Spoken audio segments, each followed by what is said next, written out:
Hi everyone, it's the 1st of January and this is the start of a January monthly vlog. It is very early in the morning and it is bright and sunny here in Australia. I'm off to work, but I'm currently going to be reading on the train to work. I'm going to be reading All That Is Left Unsaid by Tracy Leanne, who is an Australian born writer who lives in New York now. Was released like September last year. It's sort of, it's a Vietnamese Australian story about a brother that got murdered and their funeral, and I suppose what I read of the two chapters of the chapter I read this morning, it's like it's sort of starts off in the funeral, and it sort of, I think, must be sort of discovering what happened to the brother and just I suppose the life consequences of the murder. So it'll be really interesting, and I'm looking forward to reading it on the train on the way to work, and I'll catch you all later with another update, maybe when it's not so sunny, and I'll talk to you all later. Hi everyone, it's the 3rd of January. It's very early in the morning. I've got myself a coffee. I finished on my Kindle All That's Left Unsaid by, who is it by? Tracy. I think it's Tracy. Looking up in my reading journal that I got from Certified Printing, which is a group. They're based in Melbourne and they do sort of bookish stuff, and they got a really nice reading journal. So it was by Tracy Leanne. That's it. I actually surprisingly really enjoyed it. It was emotional. It was a book. It only had 304 pages, but there was a lot going on in that 304 pages. It's the main character, Key, is a Vietnamese Australian who moved away from Cabramatta and went to Melbourne and works as a journalist. And she's back in Cabramatta because her younger brother, had been murdered. So literally the book is her trying to find out what happened, as in like who murdered her brother, but also why people are lying about what happened that night. And so it's really interesting sort of reading about, you get different various interviews with some of the main witnesses of what happened, and sort of their inner thoughts, dialogues as well about sort of what sort of their internal justification for not telling the truth, and sort of when the truth does come out, it's very emotional. And it's also a real I suppose cultural commentary on how the, I suppose, Australian society and its biases towards refugees and various migrant groups over the past, and how still to this day there is still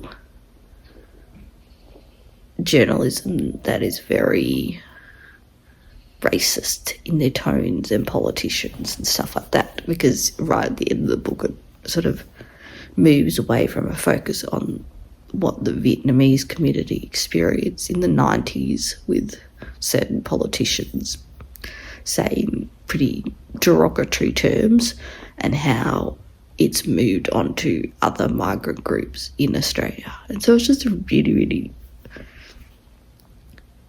good. I'd really recommend All That's Left Unsaid.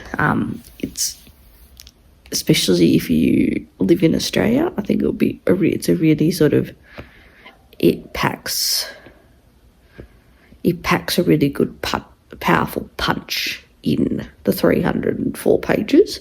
Yeah, and if you're really wanting to hear sort of a own voices experience from the Vietnamese community in Australia, I would highly recommend this book. So I'd give it 4 stars. Yeah, so I would definitely recommend it. Yeah, because I finished All That's Left Unsaid on Reading with Merbs reading sprints yesterday that they hosted. I last night before I went to bed started Wolf's Song by TJ Clune. I know Reading with Ren absolutely adores this book, so I know they are going to be very excited that I've started it. I've read 1 chapter, and I've noticed the chapters are actually not chapters. They have titles. So that was good. So I'm up to page 6, and I'm intrigued. I'm enjoying it, and I'm curious about Ox, the main. I'm assuming Ox is the main character because that's who we met in the first chapter. And yes, intrigued. Yeah, and I'm enjoying it. 1 chapter in, yeah, and and this is the longest book that I'm trying to read in January, and I'm still on annual leave this week, so I am going to try and finish this book this week so that I can just read my shorter books while I'm working full time. So I'll see you all later. Hi everyone, it's Zoe again, and I haven't updated this vlog for quite a few days. It's already Saturday the 7th of January, and I have been reading in the last time that I updated this vlog. I had been reading Wolf Song by TJ Clune, and I am up to page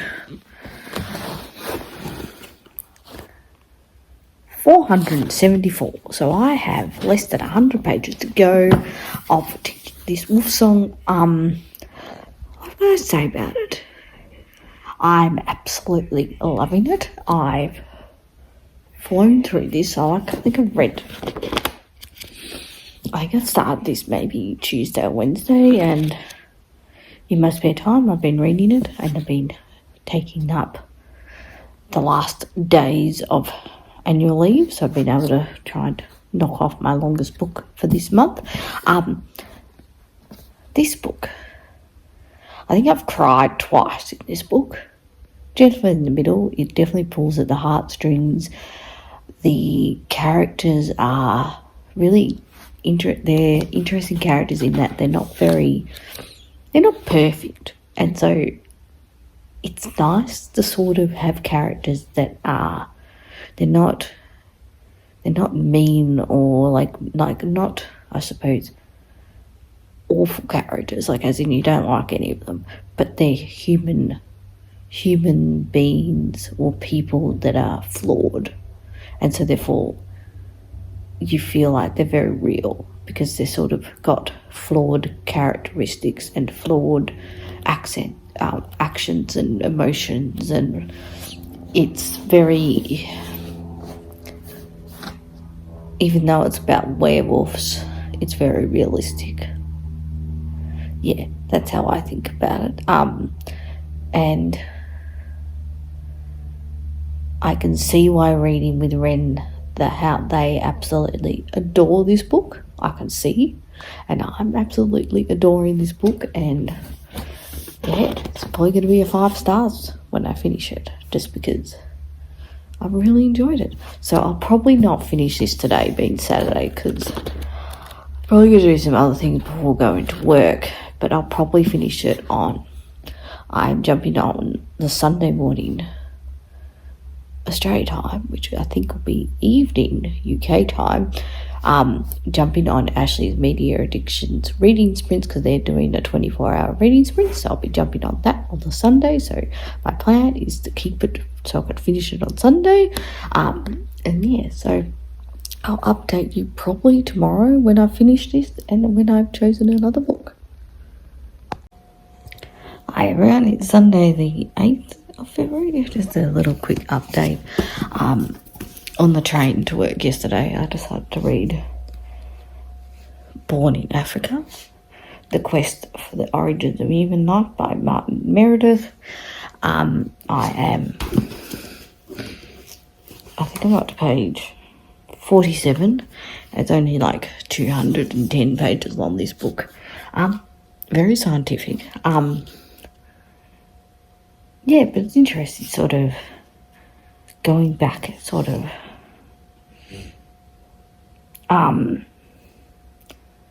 looking at sort of the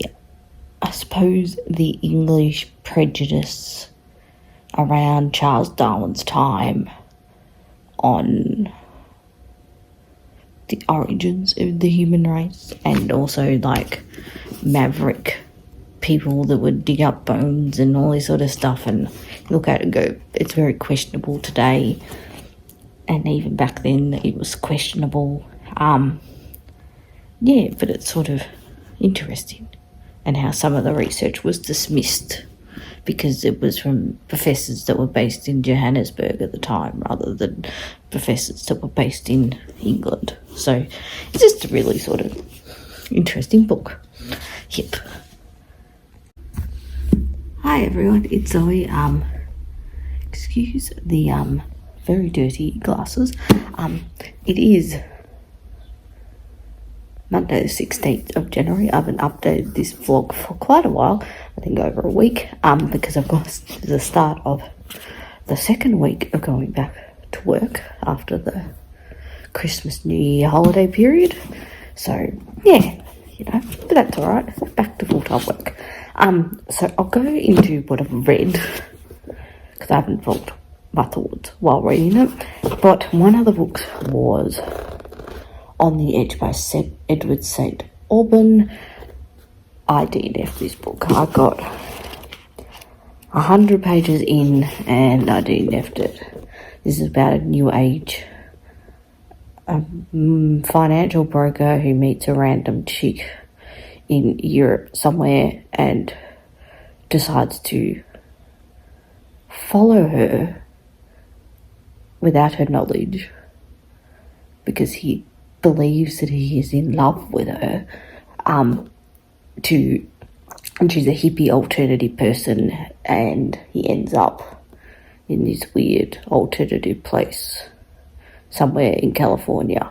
100 pages in, a very short book, but I didn't give a flying fuck about them, and it was an absolutely awful book, and I think the author should just stick to the Patrick Melrose novels instead. Yeah.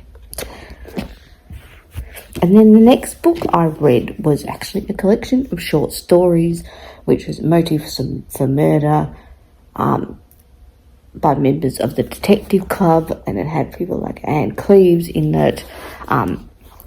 Another relatively short book. I flew through a lot of these short stories. Some of them were only like 3 or 5 pages long, and then some were like 10 pages long.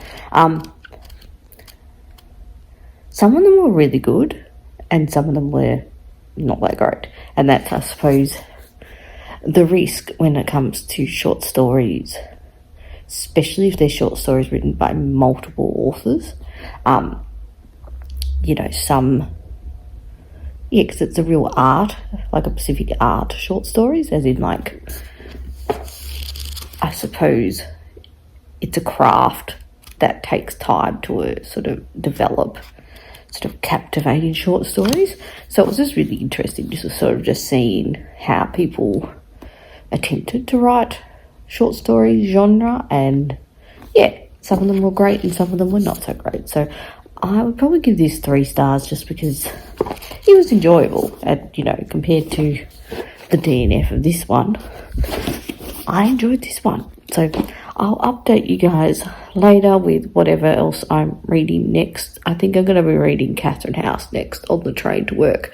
And so I'll see you all later.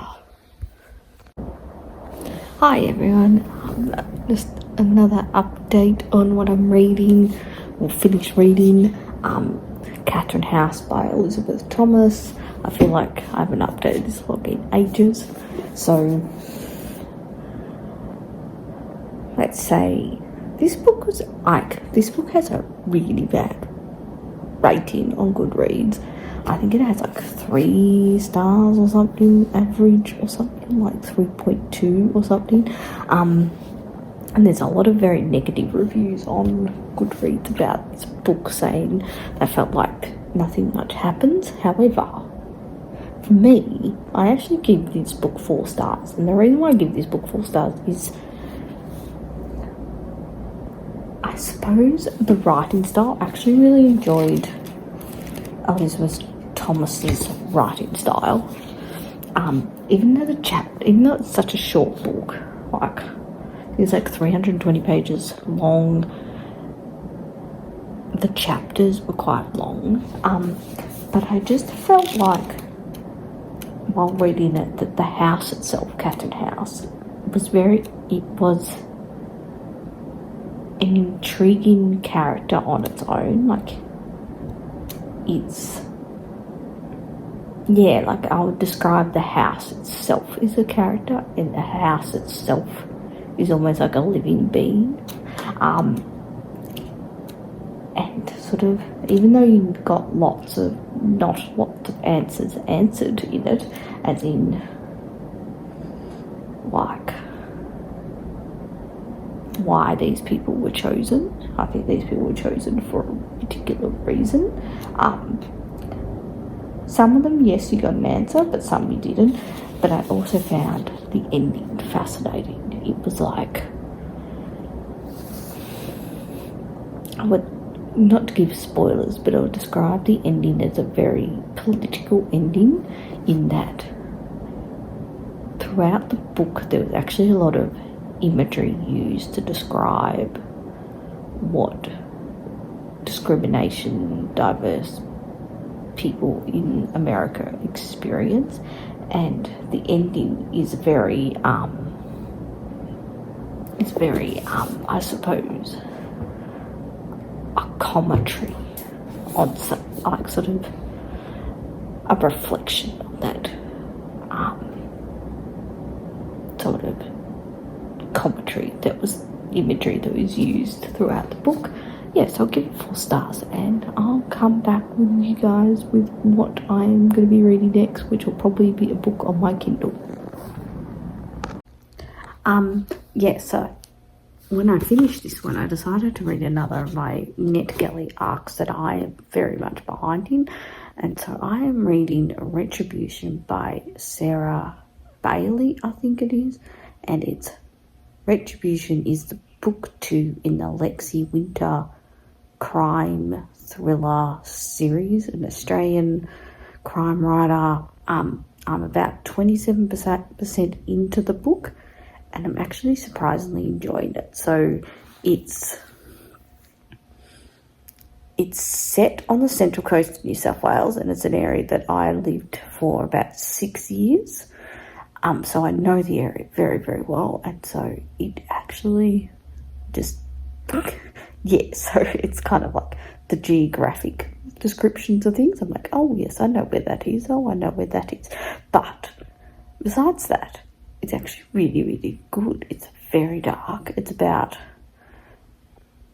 Lexi is a former prostitute who's turned into become a police officer, and I think they or someone else, I got very confused right at the start. Someone else was on the train from Sydney to Newcastle, and there is a very famous station called Wonderbine, which is like a one-door carriage, like enough for one door to be able to open. It's the foot of a hill, and it's got a river on one side, and then a house, sort of like a miner's cottage next to the train station, and then on the other side is some sort of fishermen's cottages. So it's very isolated. It's mainly where people get on and off to do some of the hiking around there in real life. So in the book, there was a lady who witnessed a man pushing someone off the train. And it was like, midnight or something like that. And so that person eventually goes into the police station to report what they think they saw. But in the meantime, a famous gang family in the Central Coast is causing havoc. So there's sort of like two parallel stories going on, and I have a feeling they're going to connect at some stage, and so it's really interesting. So yes, I haven't read the first one in this series, but like a lot of crime novels, you don't necessarily need to read them in order, so that's fine. So yep, and I'll keep you updated at the end of the month when I have finished that book, and I'll see you all later. Hi everyone, this is the end of my January vlog. I am filming it in February, but that's alright. This is my outro. Had a really good month reading. I read all of my books plus another book of my NetGalley arc. I have Olive hiding behind me somewhere. There she is. Yeah, so it was a really good month. I think the last book I read was Retribution by Sarah Bailey, which was book 2 of the Lexi Winter crime novel series. And that was 4 stars. Really enjoyed it. Another great crime thriller book by an Australian-based writer. So, yeah. So I'll sum up this like this is the end of the blog. Let's try something new, and I shall see you all in my February vlog, even though it's already February, and I'll see you all later.